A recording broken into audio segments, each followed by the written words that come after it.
just a reminder that this podcast has merch, a Patreon, a Fiverr gig, and some affiliated links. The links to everything that I just mentioned will be in the show notes. Alright, now enjoy the show. I want to give a quick content warning. This episode has an execution and torture, so listener discretion is advised.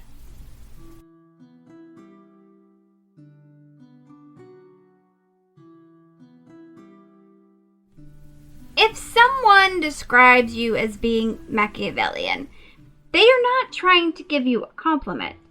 Or maybe they are, depending on what type of company you keep. But in The Prince, was Niccolò Machiavelli really saying that he believed that the best ruler is a ruthless tyrant? Or was it satire? Or was he simply being realistic? I will let you be the judge of that. Hi, my name is Courtney Jewell, and you are listening to the third episode of the 5th season of History Shelf, a podcast about history that proves that sometimes fact is even more interesting than fiction. Welcome to Season 5 of History Shelf. This season is titled History, Taylor's Version. That is because these 14 people that I will be covering this season all have one thing in common. The one thing they have in common is they all have been name-dropped in a Taylor Swift song. Now, don't stop listening if you are not a fellow Swiftie like me. This season is not going to be about Taylor Swift. You don't have to be a Swiftie to enjoy this season. You just have to be a history lover. So please, stay.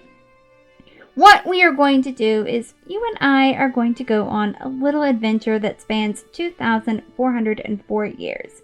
Who I am going to cover this season are fearless leaders, people from the screen, poets straight from the Tortured Poets Department, and people who were just trying to find a place in this world. Some of these stories may be stories of happiness.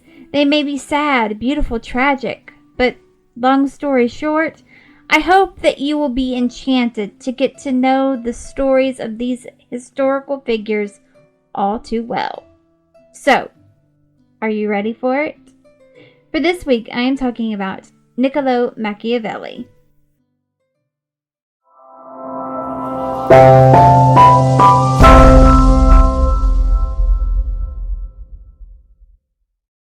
Niccolò di Bernardo de Machiavelli was born on May 3rd, 1469, in Florence, Republic of Florence. Now Florence is in Italy, but Italy wasn't a country in 1469. I know that I have said this a few times on this podcast, but I will say it again. Italy wasn't a country until 1861. Niccolò's mother was Bartolomeo di Stefano Nelli, and his father was Bernardo di Niccolò Machiavelli. Niccolò was the third child born to his parents, and he was their first son. Niccolò had two older sisters named Primavera and Margherita, and he had a younger brother named Toto. Niccolò's parents were not married because of the bastardly laws that were in place at the time. Niccolò was not a full Florentine citizen, but even though Niccolò was illegitimate, his father did acknowledge him. He did have his father's last name. So it is like a Leonardo da Vinci situation. If you remember, he was also born out of wedlock, and his father also acknowledged him. And Leonardo was also from Italy, and born around this time. I wonder if they ever met. I guess we will just have to wait and see. Like Leonardo, Niccolò was also well educated. When Niccolò was growing up, his family wasn't in the best financial situation, but that hadn't always been the case for the Machiavellis. The family had once had prestige and financial success. They are believed to have been descendant from the Marquesses of Tuscany. Niccolò's father, Bernardo, was an attorney. Bernardo was the poorest member in his family. He was so poor that he was even barred from public office because he was an insolvent debtor. Even though Bernardo didn't have much, he liked to spend what he did have on books. So he was poor but surrounded by books. that is relatable. Growing up, Niccolò had access to his father's library. Even though Niccolò grew up poor, that did not mean that he grew up uneducated. Niccolò became a student of the renowned Latin teacher Paolo da Ronciglione. He also probably knew Greek. We know that he did read Greek authors that had been translated, including the person that kicked off this season of History Shelf, Aristotle. It is possible that Niccolò attended the University of Florence, though nothing is known for certain. We do know that he received an excellent humanist education. Before we go any further into this story, you need to know what Florence was like during Niccolò's time. It was a very chaotic era. A lot of families in the Italian city-states were quickly rising and quickly falling because popes, the Holy Roman Empire, France, and Spain were all fighting for control. Florence restored the Republic in 1494. Before this, the banking family, the Medicis, were the ones that ruled Florence for about 60 years. The Medicis are a super fascinating family. Their rise and fall is really interesting, and I do plan to eventually at least cover one of the members of the Medici family on this podcast. So I'm not going to get into too much detail here, but in 1482, there was a Dominican friar that moved to Florence. His name was Girolamo Savonarola. We know that Niccolò had listened to some of Girolamo's sermons because Niccolò had wrote to a friend that he had. Girolamo came into power after Piero de' Medici was exiled. Girolamo preached against impropriety and luxury. He said that all Florentines should burn all of their profane books, paintings, and jewels. Pope Alexander VI had him tried for heresy. Girolamo was tortured, he confessed, and then he was hanged and his body was burned. Now, Pope Alexander VI was a man named Rodrigo Borgia, and he was corrupt. The Borgias are another really interesting family that I will dive into on this podcast. I just have to find the right theme so I can cover them. 15th century Italy was just a very interesting time. So much was going on. After Girolamo was executed, Piero di Tommaso Soderini came into power. And then the Medici family came back into power. After Girolamo's execution, that was when Niccolò started to thrive. When Piero was in power, Niccolò emerged from nowhere and became second chancellor of the Florentine Republic in 1498. He was 29 years old with no prior political experience. His mother was unfortunately unable to see her son achieve this power because she had died just 2 years prior. Niccolò obviously impressed people despite his lack of experience, because a month after he was appointed to the Chantry, he was also appointed to serve as secretary to the Ten. This council was responsible for diplomacy and warfare. Niccolò would be the secretary for 14 years. In November of 1498, he started going on diplomatic assignments. This involved a trip to the city of Piombino. In March of 1499, he was sent to Pontedera to negotiate a pay dispute involving the mercenary captain Jacopo di Piano. In July later that year, Niccolò visited Countess Caterina Sforza. He was sent to France from July 1500 to January 1501, and that was just the start of him taking trips around Europe. For the next decade of his life, he would go to France, Germany, and other places in Europe. Sometimes the missions he was sent on would keep him away from home for months. In August of 1501, Niccolò married Marietta di Ludovico Corsini. Together, we know that they had at least 8 children. They had 5 sons and 3 daughters. Their children were Bernardo, Primarina, she died young, an unnamed daughter, she also died young, Bassina, Ludovico, Piero, Gordo, and Toto. Unfortunately, his father was unable to see him get married because he died a year prior. Now, did Niccolò stay faithful to his wife and the mother of his children? He sure didn't. Niccolò actually had multiple affairs. Before we get into Niccolò's extramarital affairs, let's take a look at his marriage. Marrying for love is quite a modern concept. That is not to say that there weren't people centuries ago that married for love, because there were. I have even talked about them on this podcast. Agnes Bernhauer comes to mind, so does Mary Tudor, Queen of France. During Niccolò's time, though, marriages were usually arranged by a marriage broker. The marriage broker would arrange marriages based on family status and dowry. We don't know for sure if Niccolò and Marietta's marriage was created this way, but we have no reason to believe that it wasn't.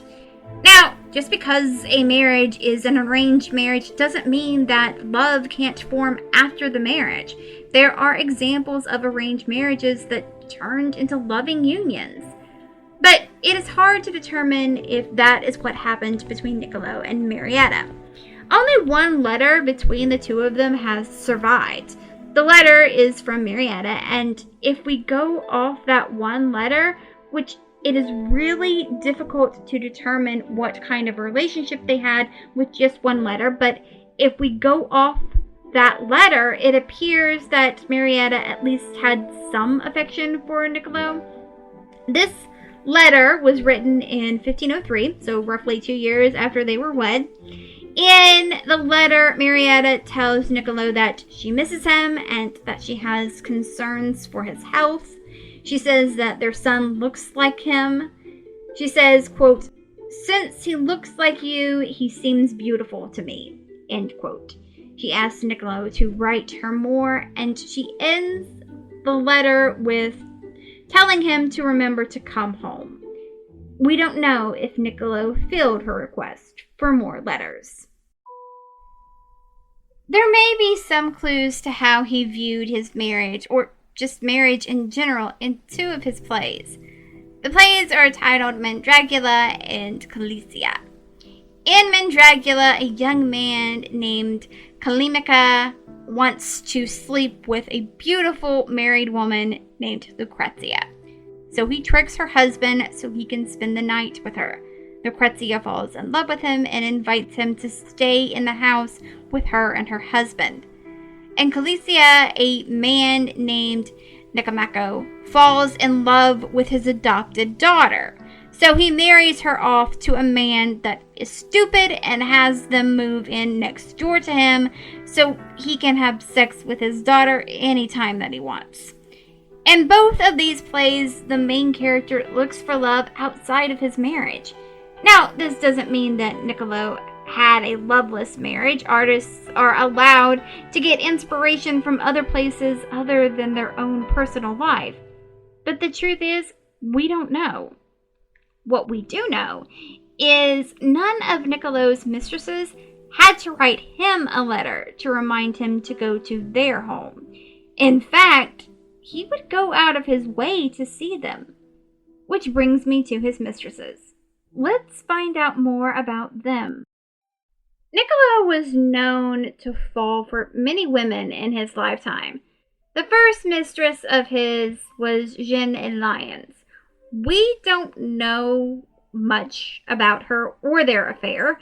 We know that it took place in 1510, so that would have been 9 years into his marriage. Did he have an affair before that? I would say yes, just because he seemed to be a bit of a man whore. But this is the first one that we know about. Niccolò's friend Giovanni Girolami wrote to Niccolò, quote, "Jeanne in Lyons is devoted to you," end quote. In his next letter, another mistress of Niccolò's is mentioned. This one was a courtesan named Laricia. It appears that Niccolò was quite taken with Laricia. She appears in a few letters. She is in at least 6. Niccolò was accused of committing sodomy with Laricia. The accusation did not harm his reputation. It did no damage to his career, and he continued on with his affair with her. He spent so much time with Laricia that in a letter, Niccolò said that Laricia called him a house pest. In August of 1514, Niccolò was enamored with another woman. This woman's name remains a mystery to this day, but this is what Niccolò wrote to his friend Francesco Vittori about the woman, quote, "I have met a creature so gracious, so refined, so noble both in nature and in circumstance, that never could either my praise or my love for her be as much as she deserves," end quote. The unnamed mistress may have been the sister of one of Niccolò's friends. Her husband may have abandoned her to go live in Rome, but again, we do not know. Niccolò's most significant affair was with an actress named Barbara Raffacani Salutaher. He would have his friends check up on her. He wrote to his friend Francesco Guicciardini, quote, "Barbara is there in Rome. If you could do her any service, I commend you to her. For she gives me far more concern than does the emperor," end quote. That says a lot, because Niccolò was obsessed with politics, and it seems that Barbara shared his level of devotion. Those are all of Niccolò's affairs that we know about. Now, were any of these affairs love affairs, or were they only lust and infatuation? That we don't know. Casual sex was kind of common in Renaissance Florence. Niccolò's friend Francesco Vittori, a married man himself, preached to Niccolò the need for lust. He wrote to him, quote, "Of necessary one must endeavor to think of pleasant things, but I know of nothing that give me more delight to think about and to do than fucking," end quote. There are letters where Niccolò talks about fooling and sleeping around. He wrote to Francesco Guicciardini in 1509 about suffering from conjugal famine and being tricked to sleep with an old woman. He describes her as looking disgusting. He writes, quotes, "I'll be damned if I think I shall get horny again," end quote.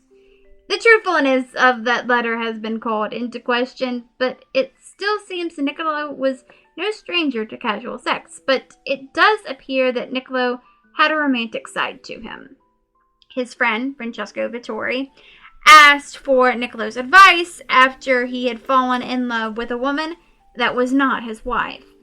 Niccolò gave this advice, quote, "And since my own predicament causes you dismay, remembering what love's arrows have done to me, I am obliged to tell you how I have handled myself with him.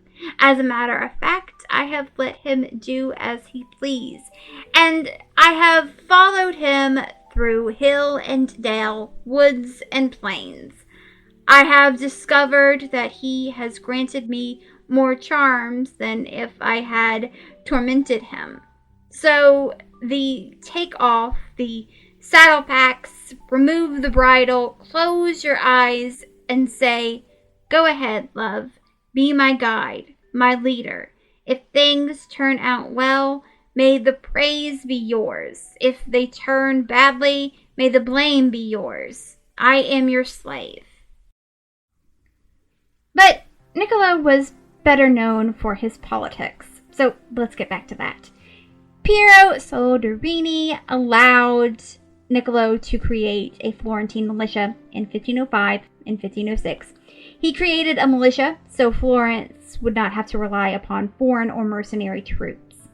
In 1507, Niccolò was appointed to serve as the chancellor to the newly created Nine. That was a committee concerning the militia. Between the years 1502 and 1507, Niccolò teamed up with a History Shelf alumni, Leonardo da Vinci.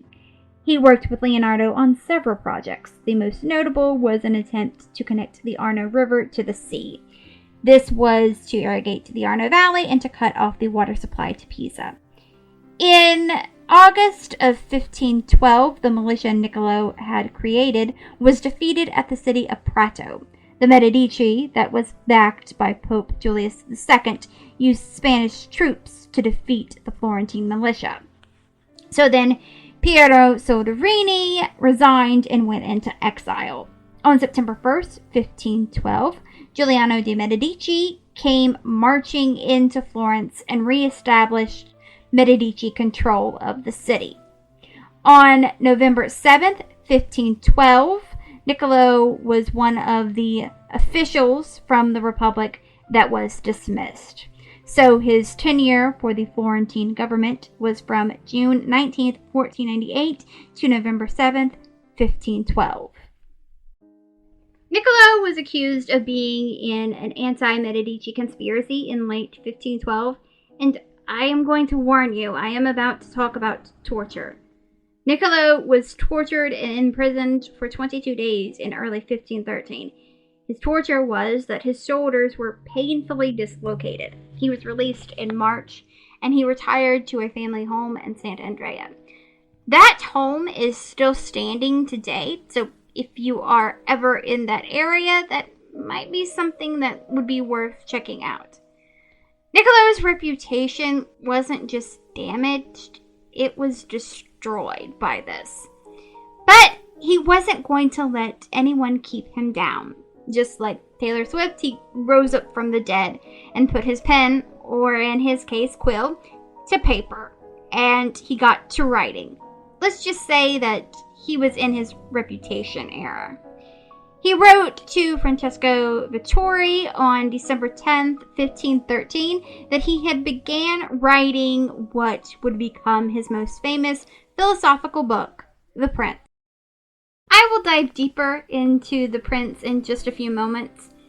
He also had begun writing the Discourses on Livy during this time. He also wrote poetry and plays, including one of the plays that I talked about earlier, Mandragula.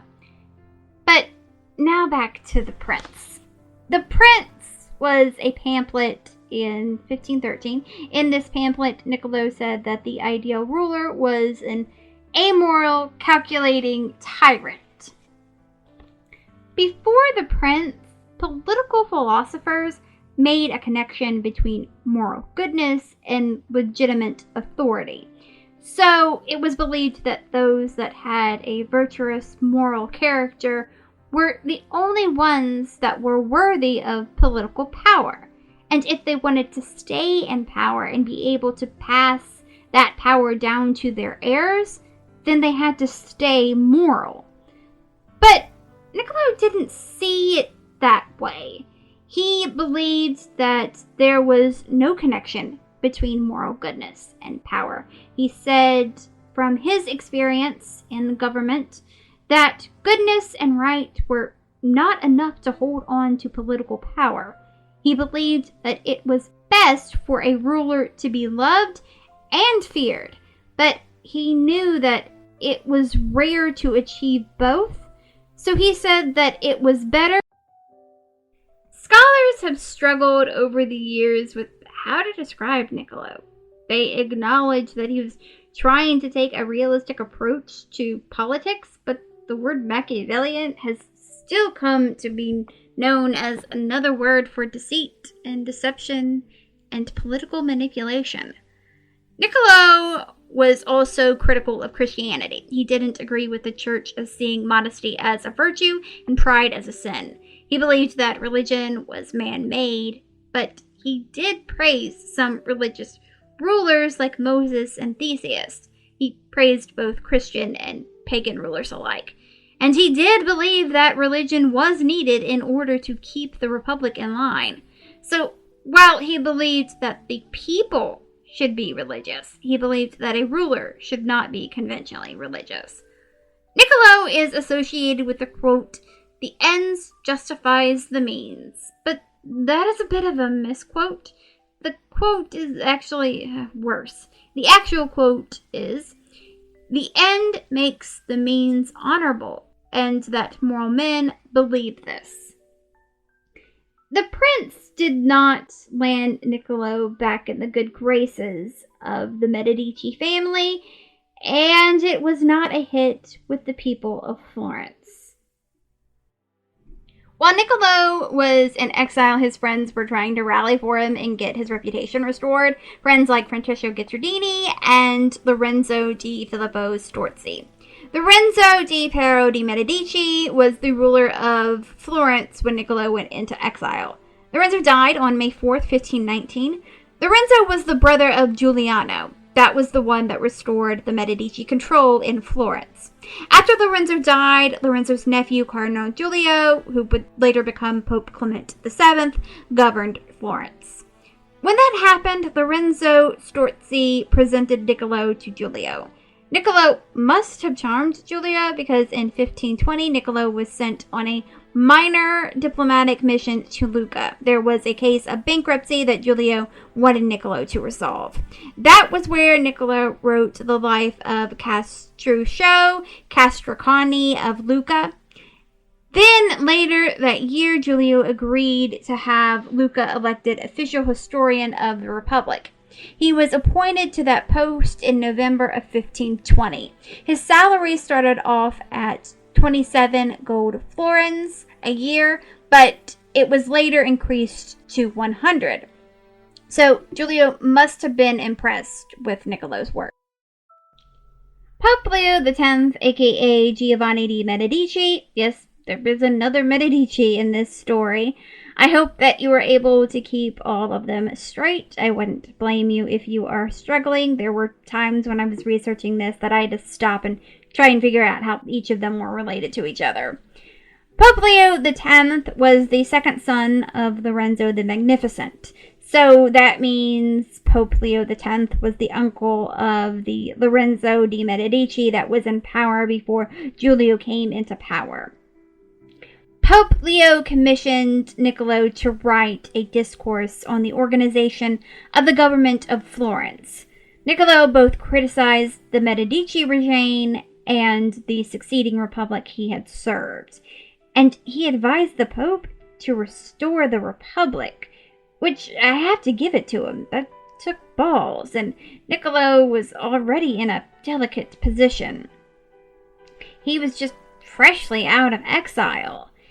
In May of 1521, Niccolò was sent to the Franciscan chapter in Carpi for 2 weeks.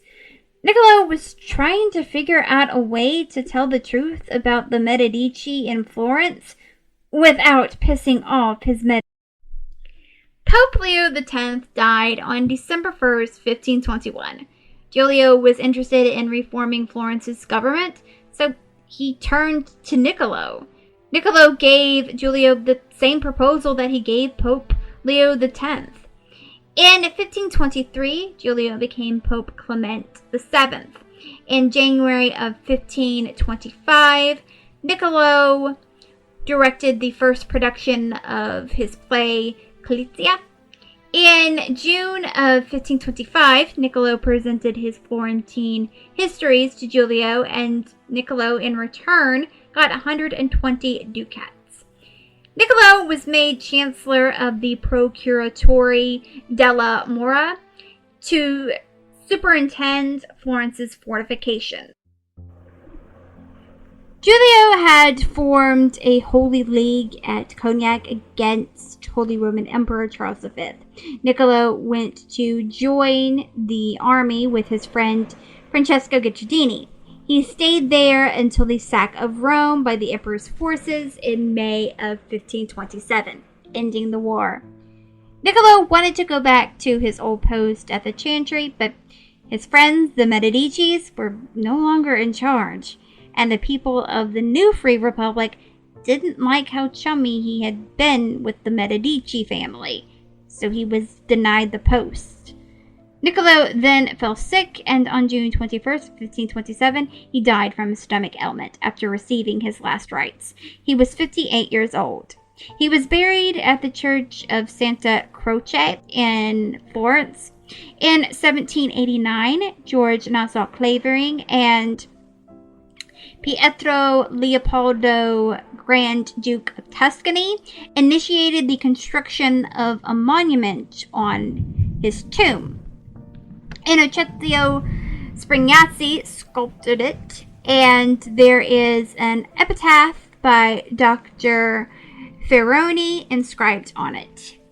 And I am sorry if you can hear the thunderstorm that is going on right now. I'm sorry if it's too distracting.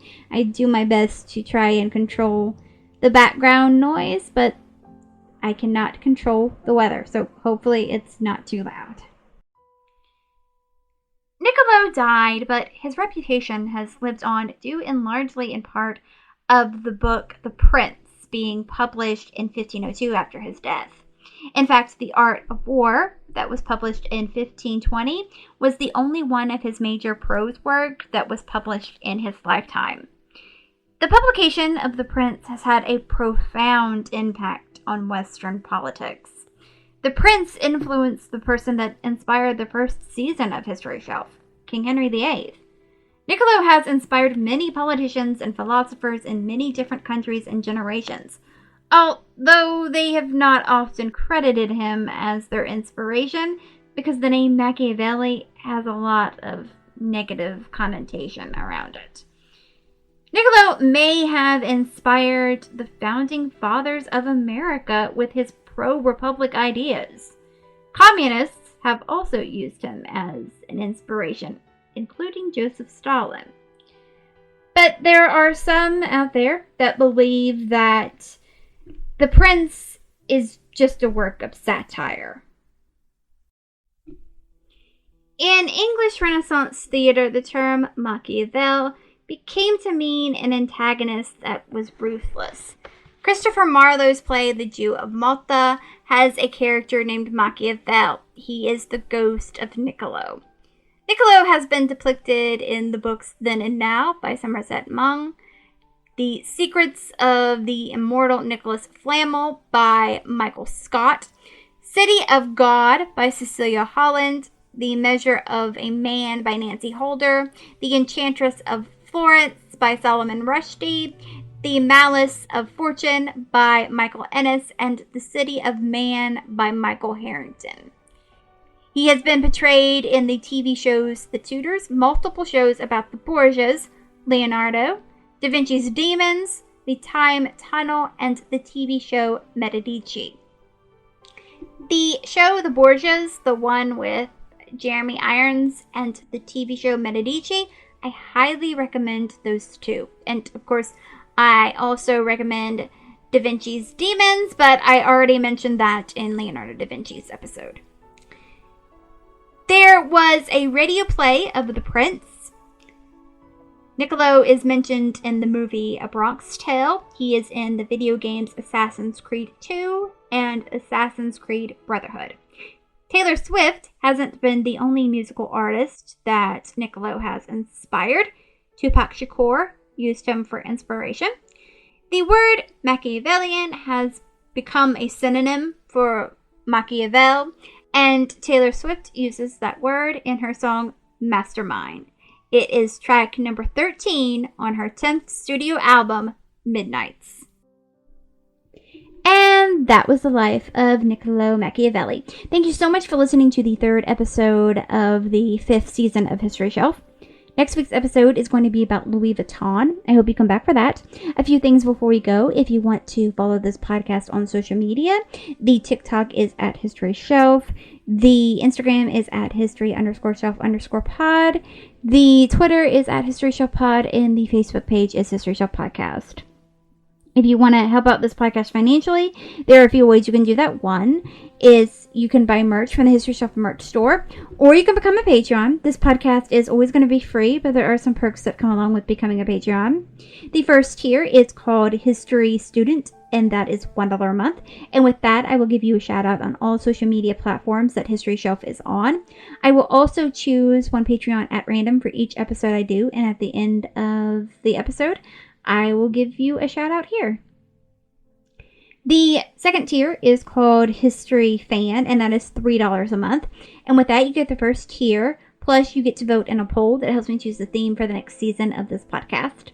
The third tier is called History Buff, and that is $20 a month. And with that, you get the first 2 tiers, plus you will get a handwritten note of thanks mail to you from me. And the last tier is called History Lover, and that is $40 a month. And with that, you get the first 3 tiers, plus you get to choose one item from the History Shelf merch store. You can choose any item that you want, except for the zip-up hoodie.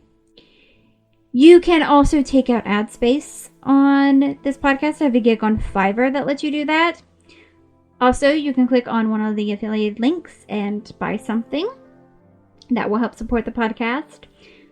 But if you don't want any of the merch, and you don't want any of the perks, and you don't want to buy anything, but you still want to help support the podcast, I've turned on listener support on Spotify for podcasters. The links to everything that I just mentioned will be in the show notes. But, as always, the best way that you can help support this podcast is just to continue to listen to it. And there are a few other ways that you can help out this podcast for free. One is if you are listening on a platform that lets you rate this podcast 5 stars and or leave a positive review. If you do that, that would be very helpful. Also, sharing this podcast on social media with your friends and family would be very helpful.